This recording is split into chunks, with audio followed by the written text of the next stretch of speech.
Hoje nós estamos iniciando e vai ao longo desse mês de julho aqui, nós vamos tratar dessa série Protesto, Valores do Reino de Deus para uma Sociedade Justa. Nós tínhamos uma outra série, na verdade, que a gente já está trabalhando agora nesse mês, né? Mas diante dos acontecimentos aí últimos da nossa nação, eu senti a necessidade de alguma forma a gente poder dar uma resposta, né, para isso, biblicamente. Então a gente vai estar ao longo desse mês conversando um pouquinho sobre essa série. Vai ser um negócio bem bacana e um pouquinho diferente, né? Hoje eu vou compartilhar com vocês assim, uma visão geral sobre valores, né, que a gente pode ter para influenciar o nosso contexto. No próximo domingo nós vamos ter o presbítero Albert, apesar de eu estar aqui, nós vamos ter o presbítero Albert, na verdade, falando para a gente sobre valores, para a gente ter uma vida profissional justa. Aí no outro domingo nós vamos ter o Pedro, né, falando com a gente a respeito de valores para a gente ter uma juventude justa. E no domingo seguinte nós vamos ter alguém falando, porque eu ainda estou acertando, né? Mas vamos ter, né, falando sobre valores para a gente ter uma vida política justa. E aí no último domingo do mês, torna comigo outra vez para a gente fechar a série, né? Então vai ser uma série um pouquinho diferente. A gente vai usar talentos aí da nossa comunidade também, né? Outras pessoas que ensinam. E a gente quer pedir para você estar orando por isso e estar presente, estar participando, né, com a gente, ok? Nós vamos ver um vídeo que vai... um clipe, tá certo? Que nós montamos, né? Foi montado aí pelo Yuri para essa série.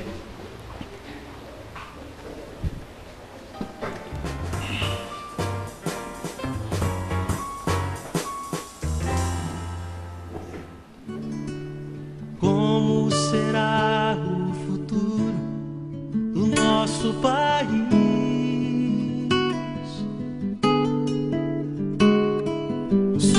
A pergunta no olhar e na alma do povo.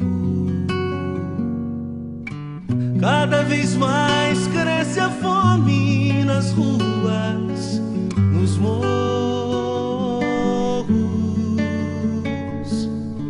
Cada vez menos dinheiro para sobreviver.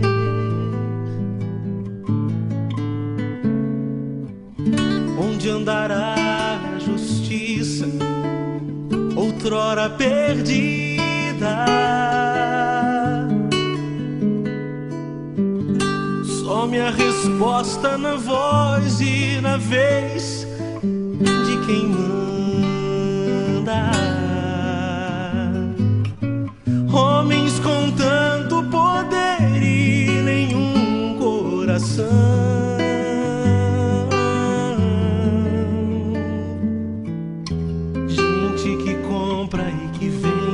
Moral da nação. Brasil, olha pra cima. Existe uma chance de ser novamente feliz, feliz. Brasil,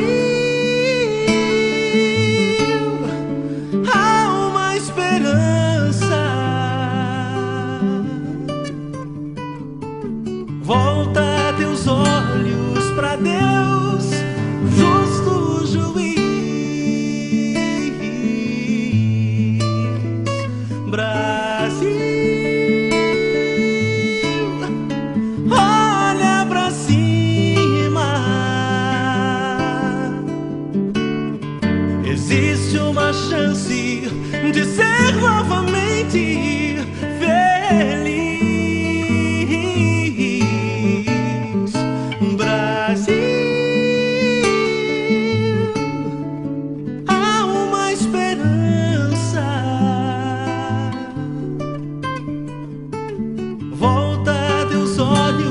Pra Deus, justo juiz.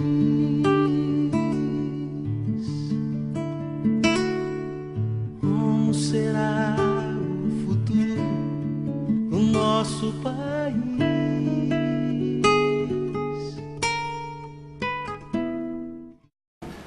Consegui responder Tá? Como a gente pode encarar esses desafios aí.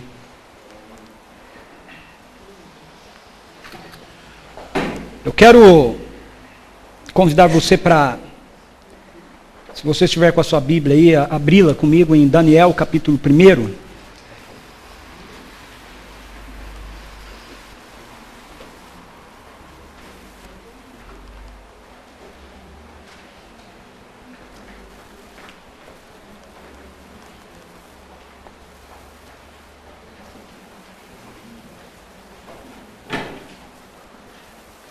Se você for ligar a sua Bíblia, lembre de deixá-la no Vibracal, tá bom?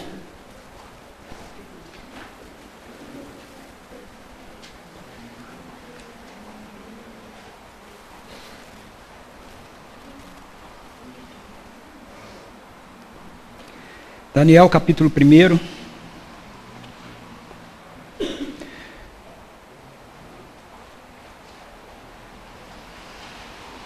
Eu quero ler os 17 primeiros versículos com você. No 3º ano do reinado de Joaquim, rei de Judá, Nabucodonosor, rei da Babilônia, veio a Jerusalém e a sitiou. E o Senhor entregou Joaquim, rei de Judá, nas suas mãos, e também alguns dos utensílios do templo de Deus. Ele levou os utensílios para o templo do seu Deus, na terra de Sinear, e os colocou na casa do tesouro de seu Deus. Depois o rei ordenou a Aspanás, o chefe dos oficiais da sua corte, que trouxesse alguns dos israelitas da família real e da nobreza, jovens sem defeitos físicos, de boa aparência, cultos, inteligentes, que dominassem os vários campos do conhecimento e fossem capacitados para servir no palácio do rei. Ele deveria ensinar-lhes a língua e a literatura dos babilônios. De sua própria mesa, designou-lhes uma porção diária da comida e do vinho. Eles receberiam um treinamento durante 3 anos e depois disso passariam a servir o rei. Entre esses estavam alguns que vieram de Judá: Daniel, Ananias, Misael, Azarias. O chefe dos oficiais deu-lhes novos nomes. A Daniel deu-lhe o nome de Beltesazar, a Ananias Sadraque, a Misael Mesaque, a Azarias Abadnego. Daniel, contudo, decidiu não se tornar impuro com a comida e com o vinho do rei, e pediu ao chefe dos oficiais permissão para se abster deles. E Deus fez com que o homem fosse bondoso para com Daniel e tivesse simpatia por ele. Apesar disso, ele disse a Daniel: tenho medo do rei, o meu senhor, que determinou a comida e a bebida de vocês. E se ele os achar menos saudáveis que os outros jovens da mesma idade? O rei poderia pedir a minha cabeça por causa de vocês. Daniel disse então ao homem que o chefe dos oficiais tinha encarregado de cuidar dele, e de Ananias, Misael e Azarias: peço-lhes que façam uma experiência com os seus servos durante 10 dias. Não nos dê nada além de vegetais para comer e água para beber. Depois, compare a nossa aparência com a dos jovens que comem a comida do rei e trate os seus servos de acordo com o que você concluir.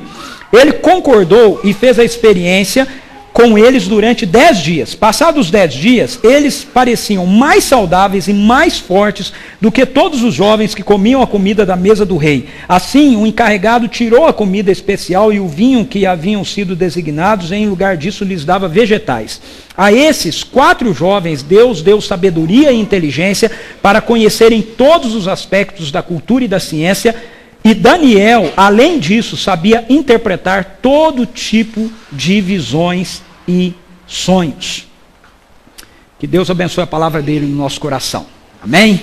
Quando nós olhamos ao nosso redor e nós observamos o momento em que nós estamos vivendo, nós percebemos que nós estamos inseridos num contexto de grandes desafios, de grandes demandas, né, para a vida de qualquer pessoa, independentemente da classe social dessa pessoa. se tal pessoa quer realmente viver valores que estão alinhados com aquilo que a palavra de Deus nos apresenta, ok? Dentro da cultura que nós estamos inseridos. Esse é um ponto importante, porque muitas pessoas não veem nenhuma diferença pelo fato de que os valores que regem as suas vidas não serem valores que estão alinhados com aquilo que a palavra de Deus diz. Mas se nós queremos alinhar a nossa vida com aquilo que a palavra de Deus nos diz, então independentemente de qual classe social nós somos, independentemente de qual idade nós tenhamos, nós vamos perceber que nós estamos inseridos em um contexto de grandes demandas e de grandes desafios. Para aquelas pessoas que são alcançadas pelo Evangelho, e se tornam seguidores autênticos de Jesus, não apenas religiosos, né, não apenas pessoas religiosas, mas pessoas que realmente levam a palavra de Deus a sério, realmente consideram o fato de que Deus é alguém que está presente na nossa vida. Essa questão, então, de nós entendermos que Deus existe, que Ele é pessoal, que Ele é amoroso, que Ele é justo, vai nos levar a compreender que esse Deus, Ele tem direito de governar sobre o mundo que Ele criou. E vai nos levar a, por compreendermos isso, entender que toda a humanidade, ela só se divide em dois grupos. Num grupo que reconhece isso, reconhece Deus assim e se submete ao governo desse Deus, e um grupo que não se submete ao governo desse Deus. Aí nesse grupo que não se submete ao governo desse Deus, a gente tem os ateus, os atoas, né, os religiosos, né, sejam eles de que religião for, incluindo evangélicos. Okay? Porque não é porque o sujeito diz que ele é evangélico, que ele vai a uma igreja evangélica, que significa que ele está debaixo do governo desse Deus, que ele reconhece de fato a autoridade, o governo desse Deus sobre a sua vida. E isso passa então pela questão de nós entendermos que, como povo de Deus, nós somos pessoas que fomos tirados desse estado de rebelião. Mas nós permanecemos dentro de um contexto aonde essa rebelião ainda está presente. Por que Deus nos tira desse mundo de rebelião, mas faz com que a gente permaneça nele ainda assim? Porque a intenção dele para com aqueles que reconhecem o seu governo sobre a sua vida é que nós nos envolvamos com ele, naquilo que ele está fazendo na história ainda da humanidade, na vida da humanidade, porque Deus ainda tem pessoas para alcançar e realidades para transformar, e ele nos envolve com a missão que ele está executando hoje então no mundo. Daí eu penso que esse texto que nós acabamos de ler de Daniel, ele aponta para a gente alguns valores que nós precisamos manter na nossa vida, no nosso viver diário, para que nós não sejamos influenciados pelo presente século, mas para que nós vivamos entre a cultura contemporânea que nos cerca, de uma forma que a gente faça diferença, de uma forma que a gente tenha condição de influenciar e sinalizar o nosso entorno com a realidade do reino de Deus, da vida do reino que nós já estamos experimentando, e isso gere contextos para a gente poder proclamar o evangelho que emana desse reino. O texto que nós acabamos de ler aqui mostra para a gente que esse texto foi produzido num estado de crise em Israel, em Jerusalém. O texto diz que Jerusalém foi atacada, ela foi destruída, e que Deus, e que Nabucodonosor trouxe algumas pessoas cativas, presas, né, lá para a Babilônia, e essas pessoas que estavam ali, dentre elas, ele mandou selecionar alguns jovens, né, brilhantes, okay? Como nós falamos aí da Bia, do Marco, né? Não era qualquer jovem, eram jovens capazes, brilhantes, etc. Então, esses jovens, eles foram levados, e o texto nos diz que eles foram matriculados na Universidade da Babilônia. Eles iam receber um treinamento para eles futuramente serem conselheiros do rei. Conselheiros do rei da Babilônia eram chamados de sábios, mas os sábios no reinado da Babilônia eram magos, ok? Então, tudo aquilo que Daniel, Sadraque, Mesaque, Abednego, esses jovens aqui que foram levados, dentre eles tinham esses 4 que são mencionados por nomes, tinham mais, eles iam nessa Universidade da Babilônia aprender uma série de coisas algumas delas que não tinham nada a ver com aquilo que era o aprendizado deles em relação à palavra de Deus, em relação àquilo que eles, como o povo separado de Deus, o povo eleito de Deus no Antigo Testamento, tinham aprendido que eles deveriam observar e viver. Então eles estão inseridos nesse curso, nessa faculdade da Babilônia, e eles têm um estágio prático que eles precisam realizar, né? E o rei quer que eles tenham do melhor. E aí o rei decide que entre tudo aquilo que eles iam ter, eles também iam comer das finas iguarias do rei. Eles iam comer da mesa do rei e beber do vinho do rei. Isso significa que eles iam comer do melhor e eles iam beber do melhor vinho. Ouviu, Rufo? Era o melhor vinho. Tá? Eles iam beber do melhor vinho, não era qualquer vinho, era o melhor, era o vinho que o rei tomava. E eles iam comer da melhor comida, porque era a comida que o rei comia. Então, isso aqui não é algumas... com todo respeito, né, mas alguns pregadores ou pastores, às vezes pegam esse negócio para falar a respeito de que a comida era uma comida contaminada pelos ídolos, essas coisas, por isso que eles não queriam comer e etc. Aí eles querem comer só legumes, mas não é bem essa a questão, porque os legumes também iam vir da mesa do rei, ok? Iam ser os melhores legumes também, tá? Então tudo que era do rei, eles também iriam usufruir. E dentro de todo esse contexto, nós vamos encontrar então 3 posturas na vida de Daniel, que podem nos ajudar a responder com os valores do reino de Deus nos contextos onde nós nos encontramos, ok? Eu quero destacar essas posturas para a gente. A primeira postura que a gente encontra aí é a postura da decisão. Veja, Daniel está inserido nessa realidade, ele não tem opção, esse é o mundo que ele vai viver agora, ele está escravizado por essa realidade, ele não pode simplesmente dizer, não, eu não vou participar disso, ele está inserido dentro desse contexto e ele tem que encarar esse contexto, e aí no verso 8, nós somos informados que ele toma uma decisão. O texto que nós lemos diz que Daniel, contudo, decidiu não se tornar impuro com a comida e com o vinho do rei.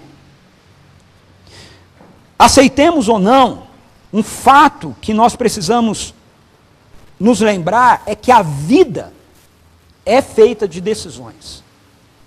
A nossa vida é feita de decisões. Se nós não tomamos nossas decisões, alguém vai tomar por nós. Alguém vai tomar por nós.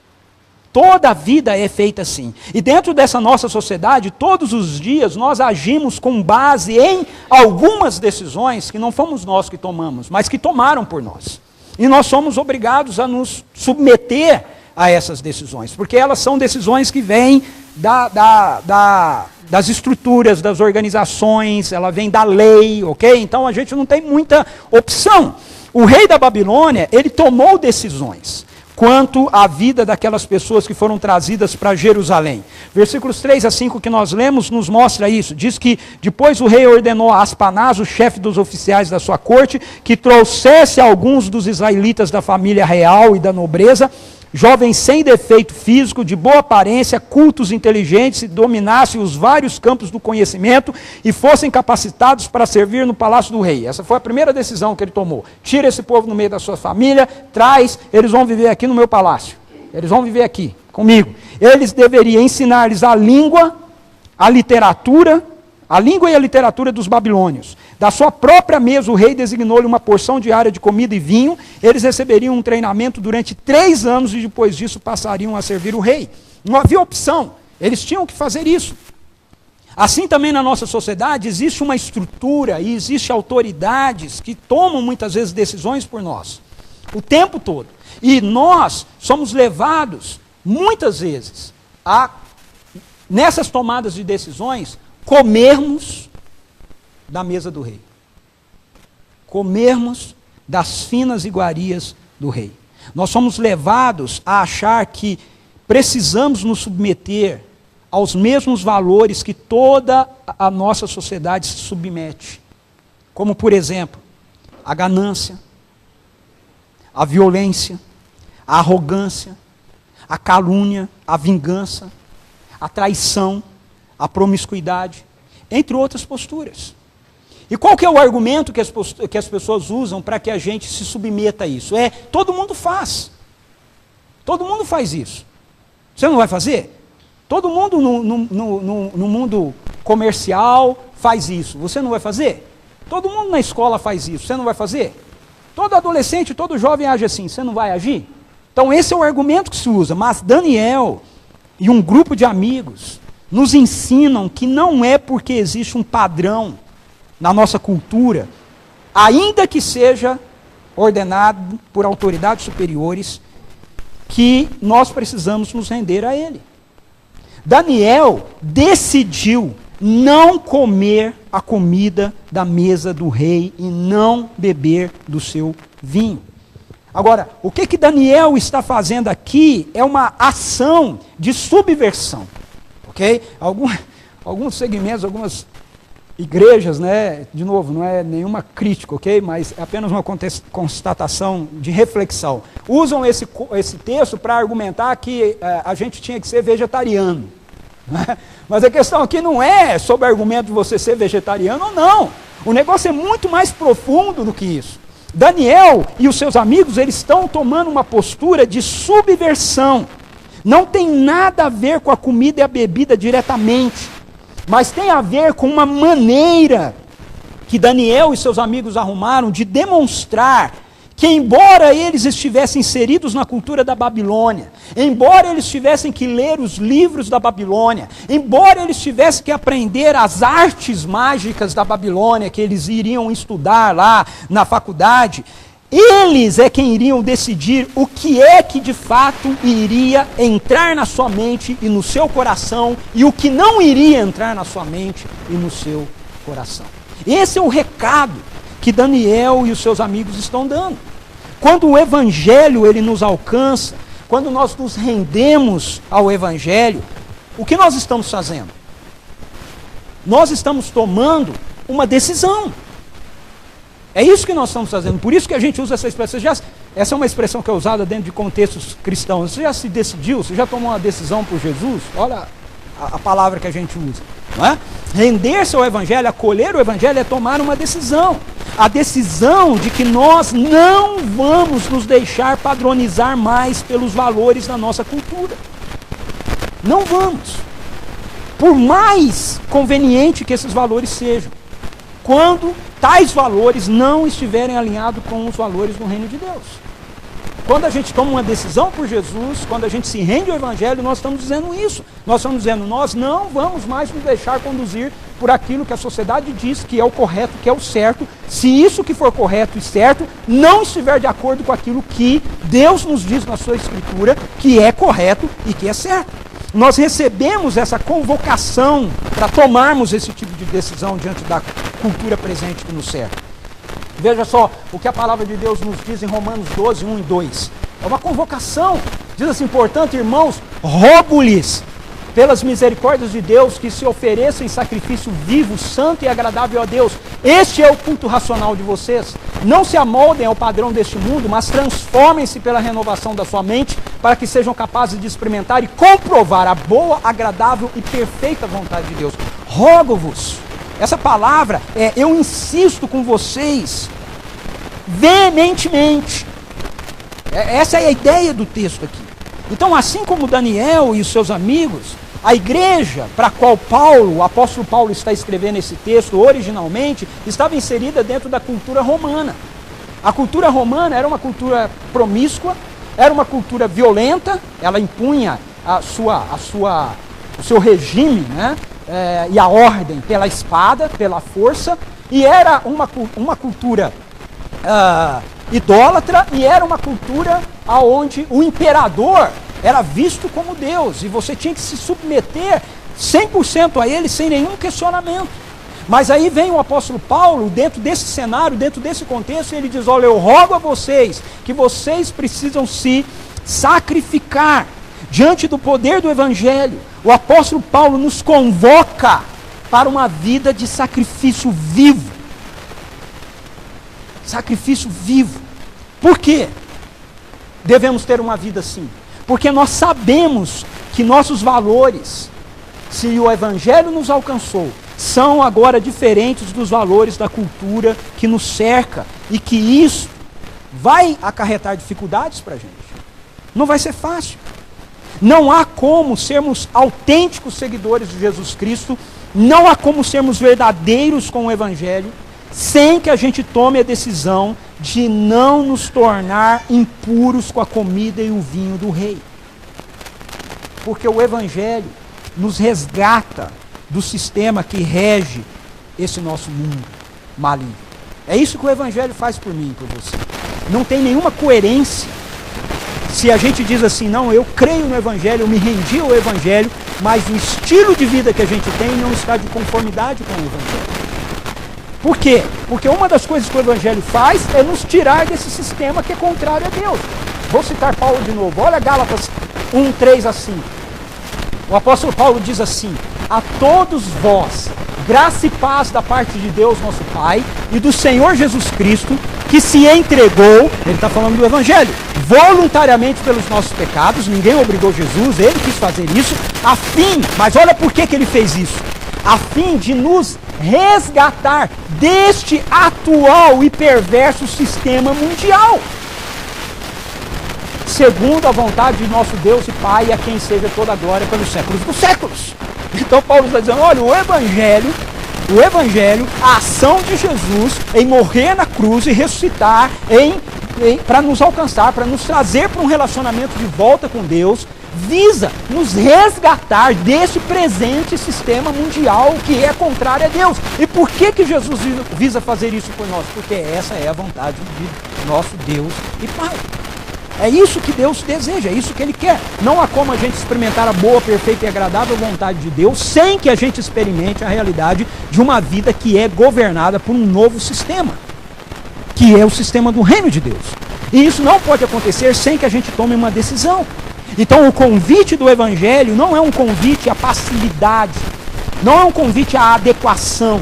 O convite do Evangelho é um convite ao compromisso sacrificial de viver a vida pelos valores do reino de Deus. Por sabermos que esses são os valores verdadeiros. E isso vai exigir da gente decisão. Uma decisão que implica, muitas vezes, em sacrifício. Por isso Jesus diz aos seus primeiros seguidores, e ecoa a nós, na sua palavra. Então Jesus chamou a multidão e os discípulos e disse: se alguém quiser acompanhar-me, negue-se a si mesmo, tome a sua cruz e siga-me.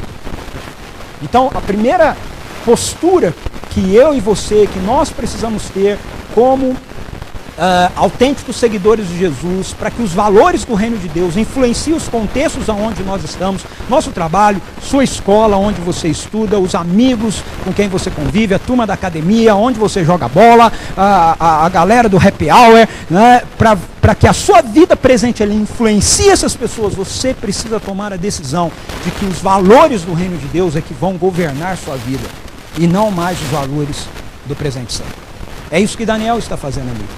Ele está dizendo, eu não tenho como evitar as coisas que o rei determina para a minha vida, mas eu tenho como evitar a influência dessas coisas sobre a minha vida.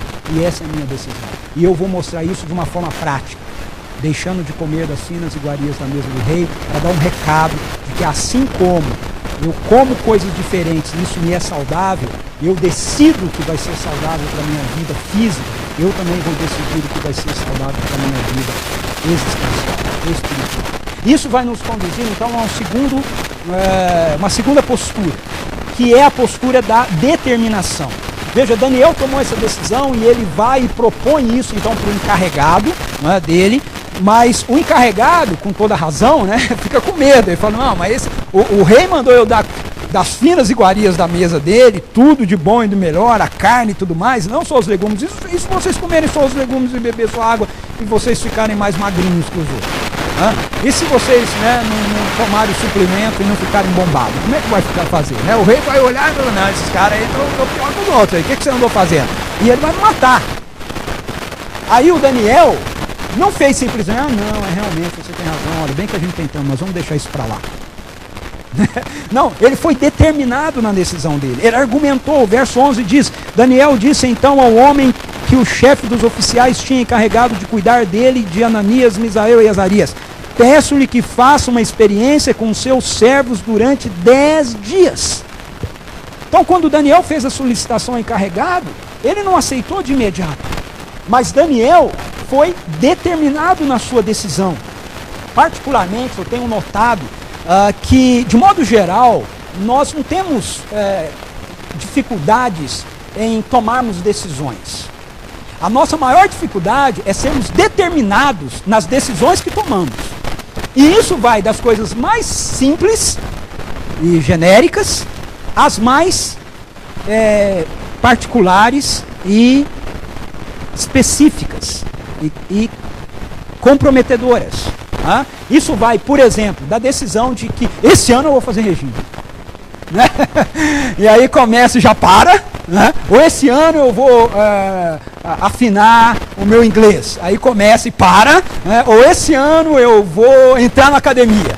Esse ano vai. Né? Aí começa, depois de um mês para de novo. Né? Decisões a gente toma, mas quando os empecilhos surgem, as dificuldades surgem, quando os argumentos contrários surgem, quando a agenda aperta, a gente afrouxa na nossa decisão.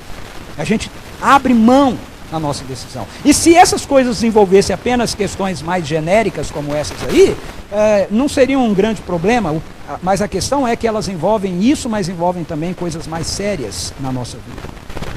Envolvem realidades mais complexas, como, por exemplo, a decisão de não ceder à mentalidade cultural dos relacionamentos utilitários e descartáveis da nossa sociedade.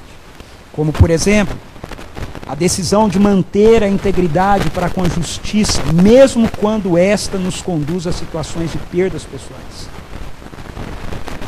Como, por exemplo, a decisão de não construir o nosso valor em torno de bens materiais, status social ou projeção econômica, e sim construir nosso valor em torno da nossa identidade como pessoas criadas à imagem e semelhança de Deus e amadas por esse Deus. Nós somos pressionados o tempo todo para nos enquadrarmos a uma ditadura comportamental que a sociedade nos apresenta, que a mídia vende como sendo a atitude correta que a gente tinha que ter, o estilo de vida correto que a gente tinha que ter. E nós somos pressionados por aqueles que estão ao nosso redor, muitas vezes, pelo mesmo motivo que esse cara aqui pressiona Daniel, pelo medo das consequências que tais posturas vão gerar. Daí a importância da determinação. Daí a importância de sermos determinados. Agora, para mantermos a determinação, nós precisamos mais do que pensamento positivo. A determinação da qual eu estou falando aqui e que envolve essa questão dos valores para a nossa vida, ele não é uma determinação que é mantida só por você dizer, não, vamos lá, vamos para frente, roda os braços, ânima aí, né? Não vou desistir, vamos, força. Não é. Como é que essa determinação ela é gerada? Essa determinação é gerada pela nossa convicção de que Deus está conosco.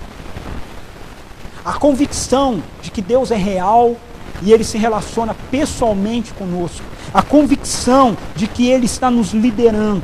A convicção de que a Sua palavra é verdade e que ela nos dá a sabedoria que nós precisamos para ter a direção necessária para a nossa vida. A determinação de Daniel e de seus amigos era fruto dessa convicção que eles tinham, de quem Deus é, de que eles serviam ao Deus verdadeiro, que o Deus verdadeiro não eram os deuses da Babilônia, que aquele que tinha autoridade sobre a vida dele não era o governo da Babilônia, que acima do governo da Babilônia havia esse Deus que regia todas as coisas, e que nada deveria desviar a relação deles com esse Deus.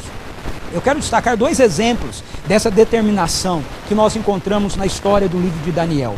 O primeiro está no capítulo 3 e envolve os 3 amigos de Daniel. Eu não sei porquê, talvez Daniel tivesse sido mandado em alguma missão, né? Mas nessa ocasião Daniel não estava presente com os seus amigos. Mas os 3 amigos, Sadraque, Mesaque e Abednego, no capítulo 3, eles se veem diante de uma situação que demonstra para a gente que a determinação deles era fruto da convicção deles de quem Deus era. O Nabucodonosor, que era um governante, né, cheio de si, todo arrogante, né, todo pavão, não é? Pavão abre cauda dele, né, bonitona, assim, né, esquece os pés feios que ele tem, né. Então Nabucodonosor era mais ou menos assim. Um dia ele acordou e falou assim, não, eu estou precisando ser mais apreciado, né, mais ovacionado. Né? Então eu já sei o que eu vou fazer, eu vou construir uma estátua, né, enorme, bem grande, minha. Né, e durante um dia lá especial, vamos convocar todo mundo para a praça, as cornetas vão se tocar, e todo mundo vai se dobrar. E diante da minha estátua. Né, isso vai me gerar prazer, satisfação. Né? Então Nabucodonosor faz lá uma estátua e tal, toca a corneta, e ele diz, quem não fizer isso vai morrer. Vou jogar na fornalha de fogo. A corneta toca, a banda toca, né? Imagina o coreta ali, né? A banda tocando, a bandinha, né? Aí todo mundo se prostra. Todo mundo. Menos Sadraque, Mesaque e Abednego. Agora você imagina a cena, né? Aquela multidão, que nessas multidões aí que a gente viu das passeatas, né? Cheio de gente. De repente toca a corneta, todo mundo se curva. E fica 3 alegrinhos, né? Lá, olhando, né? Um pro outro, né? O que está acontecendo aí, né? E aí, tem a turma da fofoca, né? Logo chega no rei. Ó, tem 3 judeus aí que não se curvou, não. Mas como não? Sadraque, Mesaque e Abednego. Só que os caras eram bons, né? O rei gostava deles. Ninguém era mais sábio do que os 4, né? Falou, não é possível, eles não entenderam. Traz os caras aqui. Aí trouxeram os caras lá para uma audiência com o rei. O rei falou, escuta, vocês não entenderam o que era para fazer? Vocês são meio fraquinhos assim, né, de ideia. Eu vou explicar para vocês, né? Vai tocar, tá? Vou dar uma segunda chance. Vai tocar. Aí quando tocar, vocês abaixam, entendeu? Ajoelha, né? Aí quando vocês ajoelhar, está tudo resolvido. Aí olha a resposta que eles deram ao rei. Sadraque, Mesaque e Abednego responderam ao rei, ó Nabucodonosor, não precisamos defender-nos diante de ti. Se formos atirados na fornalha em chamas, o Deus a quem prestamos culto pode livrar-nos. E ele nos livrará das tuas mãos, ó rei. Mas, se ele não nos livrar, saiba, ó rei, que não prestaremos culto aos teus deuses, nem adoraremos a imagem de ouro que mandastes erguer. Eles estão falando com o rei da Babilônia, entendeu? É com o rei da Babilônia. É a mesma coisa que você está falando com o presidente da república. Entendeu? Dá uma ordem e fala, não vou fazer. Não vou. Então o Sadraque, Mesaque e Abednego diz, rei, dá folga para a banda. Não precisa nem chamar os caras aqui, não vai fazer eles tocar de novo, não vai resolver, nós não vamos fazer. O senhor não entendeu? Quem não entendeu foi o senhor, nós não vamos fazer. Agora, aí fica o segredo da determinação deles. Por quê? Porque nós cremos em Deus. Ele nos defenderá. Ele nos livrará das suas mãos. E fica sabendo o rei o seguinte, se ele também não quiser livrar, quiser que a gente morra, nós vamos morrer, ele vai continuar sendo Deus, o senhor vai continuar sendo simples homens, e os seus deuses vão continuar sendo falsos. E ponto final, não conversamos mais disso. Pode acender a fornalha, que nós vamos ser jogados lá. E o texto diz que o rei fica tão irritado com esse negócio, que ele manda acender 4 vezes mais, botar mais, né, o calor, aumentar em 4 vezes o calor, 7 vezes mais, e quando ficou tão quente, que quando os caras que foram jogar eles lá dentro, jogaram, os caras morreram. Por causa do calor. Os caras morreram. Né? E aí o rei olhou lá e tomou um susto. Pô, mas peraí. Não foram 3? O Daniel não está aí, ué. Eram 3. Como é que eu vejo 4 dentro da fornalha? E um tem o semblante, a forma, a aparência de um filho dos deuses. Porque era o anjo do Senhor que tinha entrado na fornalha dentro dele. Né? E o texto nos diz que quando eles saem de lá, nem cheiro de fumaça eles tinham na roupa. Fantástico, né? Eu gosto de imaginar essa cena assim. O anjo chegando lá com uns picolézinhos daqui bom. E aí, estão afim aí? Tá meio quentinho aqui, né? Vamos tomar uma sorvetinha aí, dar uma refrescada? Enquanto a gente aguarda o rei liberar a gente aí, vamos um sorvetinho. Extraordinário. Mas não perca o fio da meada. Porque às vezes a gente se impressiona e a gente acha fantástico esse negócio deles não terem morrido queimado, mas a gente esquece da determinação deles de morrerem se for preciso. Eles dizem, se ele não livrar, nós vamos morrer. E o senhor fique sabendo que o senhor é um mero homem e que o Deus que nós servimos é o Deus verdadeiro. Então a determinação deles era fruto disso. Mais para frente, no capítulo 6, você vai encontrar uma outra situação, agora envolvendo Daniel. Esses 3 agora não estão, imagino que eles é que estavam em alguma missão, né? E só está Daniel. E o pessoal, o Daniel começa a ascender muito na política da Babilônia, e ele se transforma numa espécie de primeiro-ministro, né? Do sábio dos sábios. E o restante, né, partido da oposição, fica com ciúmes, e aí eles tramam uma forma de pegar Daniel. E eles estudam a vida de Daniel por um tempo, perseguem Daniel, espiam a vida dele. Imagina aí a questão política aí, né? Levanta todos os podres, não tem podre. Não tem nenhum podre de Daniel. Não tem o que levantar, não tem o que acusar. É ficha limpa. Não dá. O cara era ficha limpa. Eu disse, e aí, o que nós vamos fazer? Não tem jeito. Aí um espertinho lá falou, já sei. Só tem um negócio que o Daniel é mais assim, ele não abre mão. São os negócios lá com o Deus dele.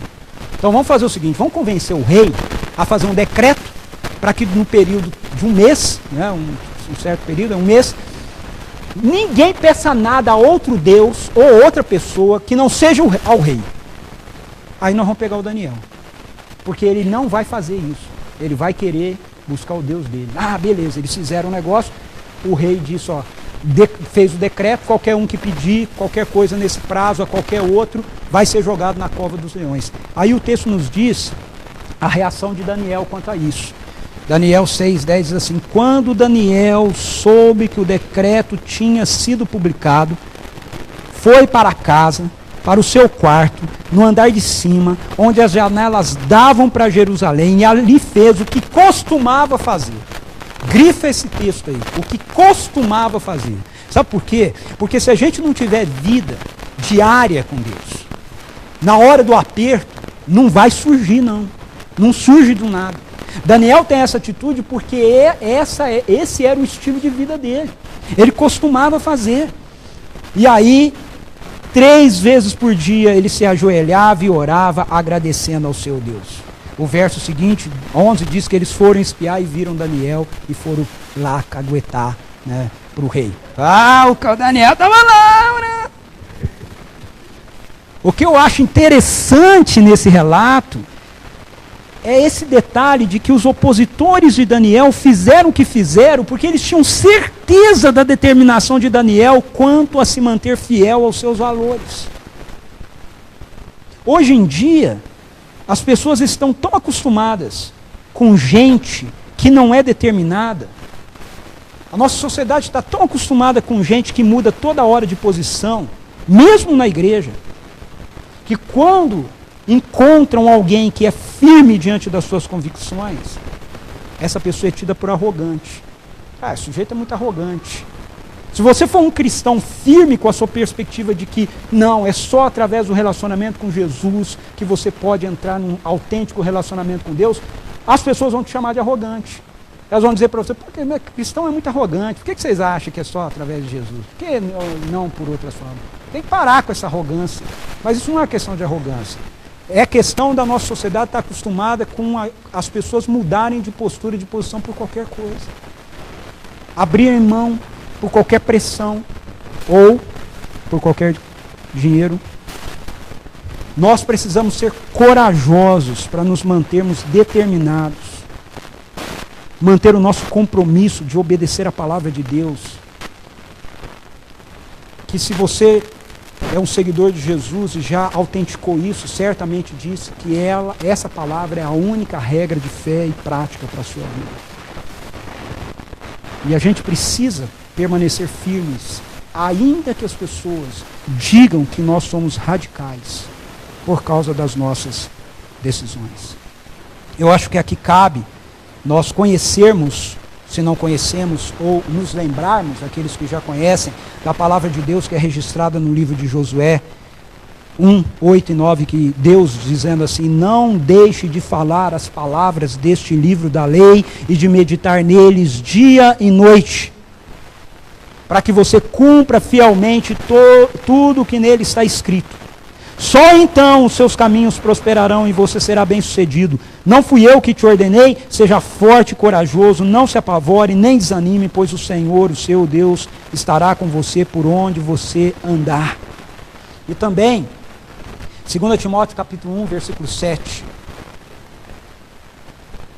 Quando o apóstolo Paulo, Deus através do apóstolo Paulo diz: pois Deus não nos deu espírito de covardia, mas de poder, amor e equilíbrio. Determinação. Terceira postura e última é a postura da dependência. No verso 17 nós lemos assim: a estes 4 jovens Deus deu sabedoria e inteligência para conhecerem todos os aspectos da cultura e da ciência, e Daniel, além disso, sabia interpretar todo tipo de visões e sonhos. Uma das características mais preponderantes da nossa cultura ocidental contemporânea é o individualismo. Essa postura está presente em quase todas, se não todas, as expressões e relacionamentos da nossa sociedade. Individualismo. Vai do sexo, que busca uma satisfação egoísta e momentânea, à religião, onde pessoas lotam os mais variados lugares em busca do sagrado para resolver os seus problemas pessoais, os seus problemas particulares. Nas últimas semanas, a gente tem visto aí essa questão na nossa nação, que tem nos impressionado tanto, pelo menos impressionado algumas pessoas a respeito de ver multidões, né, indo para a rua e se manifestando e defendendo e pedindo. Né? Mas mesmo em meio a esse movimento, a gente vê o individualismo. A gente vê pessoas que estão interessadas apenas na arruaça, apenas na bagunça. A gente vê algumas pessoas que estão interessadas apenas naquilo que é do grupo particular que elas representam, né, e não do todo da nação. E eu acho que no meio disso a gente tem um monte de gente, alguns que entendem, né, politicamente o que estão tentando fazer, mas muita gente também indo na onda, indo na festa, né, porque é bacana, é legal, vão para lá, né, e etc. Entendeu? Então a gente vê essa mescla, né, toda aí, e essas manifestações. No entanto, a gente precisa reconhecer que elas são suficientes para demonstrar pelo menos o quanto existe poder em se ajuntar, né, em estar juntos. A gente concorde ou não, esse é um ponto que a gente tem que reconhecer. O povo junto, multidão junto, gente junta, tem um efeito, né, há um efeito. Quando pessoas param de pensar apenas em si mesmas e elas começam a considerar outras realidades, a realidade de outros, isso impacta de alguma forma. O fato é que sozinhos, mesmo que nós tomemos a decisão consciente, é muito difícil a gente manter a nossa determinação. É muito difícil. E é nesse contexto que eu quero falar dessa última postura, de dependência. A dependência da qual eu estou mencionando aqui não é dependência de Deus. Essa nós já acabamos de trabalhar, sobre a questão da determinação. A determinação deles era fruto da dependência deles de Deus, da fé deles de Deus. A dependência da qual eu quero falar aqui é essa dependência que nós precisamos ter uns dos outros.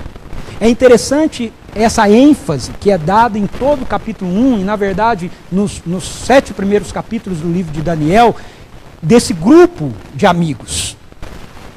Eles estão juntos. Eles não estão sozinhos. Tem o ditado: uma andorinha só não faz verão. Aos 4, diz o texto. Não é só a um, aos 4. E eles estão juntos. Os 3 não se curvam diante do rei, porque os 3 estão juntos. Talvez se fosse só um deles, fosse inibido, mas eles estão os 3 juntos. Todo mundo sabe que eu gosto de ler a Bíblia imaginando, né? Eu fico imaginando a conversa, os 3, estão falando aí que vai tocar a corneta e tem que abaixar. O Sadraque olha para o Mesaque e fala: você vai abaixar? O Mesaque fala: não vou abaixar não. Vou abaixar não. Aí o Abadnego fala: não vai não, eu também não vou. Aí o Sadraque fala: os 2 não vão, eu também não vou também não, vou ficar em pé também. Então vamos ficar os 3. Mas o negócio vai vir chumbo grosso aí. Não fala mal, vamos ficar em pé. Eles estão juntos. Estão juntos. Existe um compromisso de dependência entre esses 4 jovens. A gente vê isso ao longo de todo o capítulo 1. O capítulo 2 tem uma cena que mostra isso também pra gente. Eu falei do capítulo 3, do capítulo 6, então vou mostrar o exemplo do capítulo 2. Olha só, o capítulo 2 é uma outra situação. O rei Nabucodonosor, ele tem um sonho. E ele fica muito perturbado com o sonho. Aí ele chama os magos, mas ele já estava acostumado. Os políticos daquela época eram meio parecidos com os de hoje também, né? Alguns, ok? Também não vamos falar mal de todos os políticos, né? Então ele chama os sábios dele e fala assim, eu tive um sonho. E eu quero que vocês interpretem. Aí os sábios falam assim para ele, o Daniel não estava. Os sábios falam assim para ele, conte o sonho para a gente. O rei fala, para vocês me enrolarem? Me dá uma interpretação qualquer? Não, senhor. Eu vou saber que a interpretação de vocês é verdadeira se vocês me contarem o sonho e me derem a interpretação. Aí os magos ficam desesperados. Mas é isso que o senhor está pedindo? É impossível. Não tem como fazer um negócio desse. Nós não fomos treinados. Isso não ensinaram isso na faculdade, né? E tal. Como é que nós vamos fazer? O rei não quer nem saber se vira. Se não fizer isso, vai morrer todo mundo. Vão mandar cortar a cabeça de todo mundo. E não conseguiram fazer. E o rei já estava para assinar o decreto. Aí a coisa chegou lá no Daniel. O rei vai mandar matar todos os sábios. Mas por que? Não fiz nada? Não, vai mandar, porque ele teve um sonho lá, os sábios não souberam interpretar. Onde você estava? Não, eu estava em viagem lá, o rei mandou viajar, né, e tal. Você não está na Bíblia, tá? Eu estou inventando aqui. Ok, né, que ele viajou, né, e tal. Né? Só o diálogo, certo? O acontecimento não está a viagem. Né? Não, bom, o Daniel fica sabendo, aí o que ele faz? Olha só, Daniel tem uma igreja, ele tem uma comunidade. Gente, nós precisamos parar com esse negócio de achar que a gente tem que lidar com os nossos problemas sozinho. Que a gente tem que resolver as nossas paradas sozinhos. A igreja é isso. É a gente estar junto, é compartilhar carga um com o outro, é pedir, é vir, orar, ora por mim, não ter vergonha. Olha o que Daniel fez. Daniel voltou para casa, contou o problema aos seus amigos, Ananias, Misael e Azarias, e lhes pediu que rogassem a Deus dos céus que tivesse misericórdia acerca desse mistério, para que ele e os seus amigos não fossem executados com os outros sábios da Babilônia. Daniel foi buscar ajuda, dependência. O final do verso 17 diz que a Daniel, além da sabedoria, Deus tinha concedido o poder de interpretar sonhos. Mas ele não se tornou um sujeito arrogante. Não contaram para ele sobre o sonho do rei, ele falou, não, é sonho? Já comigo aqui, eu vou lá no rei agora. A primeira coisa que ele fez, ele foi para a igreja. Ele foi se reunir com seus amigos, ele foi se reunir com seus irmãos, ele foi dizer, gente, nós estamos com um problema sério aqui, eu preciso de intercessão, eu preciso de oração. Aqui está a importância da igreja local, para nos mantermos fiéis aos valores do reino de Deus. Além de nós estarmos conectados a Deus, nós precisamos estar conectados uns aos outros. Se nós queremos estar prontos e resistirmos os valores da nossa cultura contemporânea, que infelizmente caminha cada vez mais em rebelião contra Deus, nós precisamos estar juntos. Nós precisamos formar um grupo de resistência do reino. Nós precisamos formar um grupo de ação subversiva do reino, onde nós estamos inseridos. Nós não podemos caminhar sozinhos. Nós não podemos cair na cilada de achar que é possível permanecer fiéis a Deus, estando isolados do povo de Deus. Nós não podemos buscar uma fé individualista, porque o propósito de Deus para nós passa pelo propósito dele para um povo, não para indivíduos. Nós precisamos então dar ouvidos à palavra de Deus, que nos exorta a termos essa vida de comunhão, a gerar a amizade do reino, dependência um do outro. Veja, o livro de sabedoria de Eclesiastes diz isso para a gente. Em Eclesiastes 4, 9 e 12 diz assim, é melhor ter companhia do que estar sozinho, porque maior é a recompensa do trabalho de duas pessoas. Se um cair, o amigo pode ajudá-lo a levantar-se, e se dois dormirem juntos, vão manter-se aquecidos. Como, porém, manter-se aquecido sozinho? Um homem sozinho pode ser vencido, mas dois conseguem defender-se. Um cordão de 3 dobras não se rompe com facilidade. Se rompe, mas não com facilidade. A palavra de Deus nos diz, em Hebreus 10, 25, não deixemos de nos reunir-nos como igreja, segundo o costume de alguns, mas procuremos encorajar-nos uns aos outros, ainda mais quando vocês veem que se aproxima o dia do retorno, o dia do juízo do Senhor, o dia em que Ele vai estabelecer a justiça plena dele nessa terra. E o dia está mais perto, está mais próximo. Então, se isso aqui foi escrito lá no primeiro século, para nós tem urgência maior. Nós somos instruídos por Deus a dependermos uns dos outros. Nós somos instruídos por Deus a estarmos juntos, a nos encorajarmos nos valores do reino de Deus, a nos corrigirmos mutuamente. Isso não é opção, é ordem de Deus. Sabe qual é a estratégia dos leões quando eles vão à caça? Os leões caçam, os bichos que eles caçam vivem em manadas. E um leão sabe que ele não consegue pegar um antílope, um zebu, uma zebra, se ela estiver no meio da manada, protegida pela manada. Então, o que os leões fazem? Eles tentam isolar um animal da manada. E aí, aquele animal é o animal que eles vão atacar. As Escrituras nos dizem em 1 Pedro, capítulo 5, versículo 8, que Satanás, o diabo, o inimigo de vocês, anda ao redor como um leão rugindo e procurando a quem possa devorar. Não tenha dúvida, as estratégias do inferno vão alcançar e vão funcionar com muito maior efetividade contra você, contra mim, se nós estivermos isolados. Se nós estivermos juntos, se nós orarmos juntos, se nós buscarmos juntos, se a gente compartilhar nossas necessidades uns com os outros, as chances do inferno conseguir nos atingir são infinitamente menores. Um dos maiores erros, portanto, que nós podemos cometer como discípulos de Jesus é nos unirmos para promover desunião. Esse é um dos nossos maiores erros. É promovermos facções entre nós como comunidade.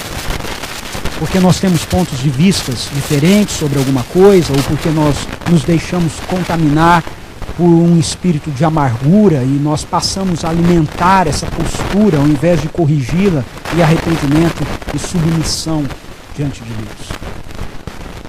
Hebreus 12, 14 e 15 nos dão uma exortação muito importante que a gente precisa observar com muita seriedade. A palavra de Deus diz assim: esforcem-se. Veja, é esforço. É esforço. Essa palavra, no original, é uma palavra usada para treinamento militar. Aquele treinamento duro do soldado. Esforcem-se para viver em paz com todos e para serem santos. Sem santidade ninguém verá o Senhor. Cuidem que ninguém se exclua da graça de Deus. Que nenhuma raiz de amargura brote e cause perturbação, contaminando a muitos. A gente precisa cuidar disso, a gente não pode abrir mão disso, nós não podemos nos unir para a promoção de desunião. A gente tem que corrigir, se tem gente amargurada, você tem que cuidar da pessoa, tem que falar para ela, não é errado, não é assim. A pessoa pode até estar certa no argumento dela, mas está errado na amargura. Então tem que falar para ela, tudo bem, eu até entendo o que você está falando, mas a postura está errada, tem que corrigir. Não pode ir por aí. Para preservarmos os valores do reino de Deus em nossos contextos, é necessário que nós tenhamos sabedoria para não lutarmos contra o inimigo errado. Concluindo, para a gente praticar, 4 desafios aí para você. Refletir, pensar e praticar. Quais são as decisões que você precisa tomar neste momento para que os valores do reino de Deus sejam fortalecidos em sua vida? O que você precisa decidir? Não saia daqui essa manhã sem você tomar essas decisões. Talvez tenha a ver com o seu casamento, talvez tenha a ver com o relacionamento com seus filhos com os pais, talvez tenha a ver com o seu trabalho, talvez tenha a ver com a própria comunidade, com a igreja. Quais decisões você precisa tomar? Talvez tenha a ver com alguma coisa na sua vida que você tem que deixar de fazer. Talvez tenha a ver com alguma coisa que você tem que começar a fazer. Que decisões você tem que tomar? Segundo, em que áreas de sua vida você percebe que a determinação de manter as decisões que você tomou está se enfraquecendo? Casamento? Trabalho? Filhos? Relacionamentos? Quais áreas está se enfraquecendo? Terceiro, você precisa deixar que Deus faça uma limpeza da amargura em seu coração? Será que você não está se isolando do povo de Deus e contaminando outros com a amargura do seu coração? Peça para que o Espírito Santo venha nesse momento e encha você com a graça de Deus para te purificar de toda a amargura. E por fim, tome a decisão de não se distanciar da vida da igreja local. Ao contrário, de se aprofundar mais nela através do envolvimento com grupos de apoio, discipulados mútuos, grupos de oração, que começa antes aqui. Aprofunda a sua relação com a vida da igreja. Ok? E não se distancie.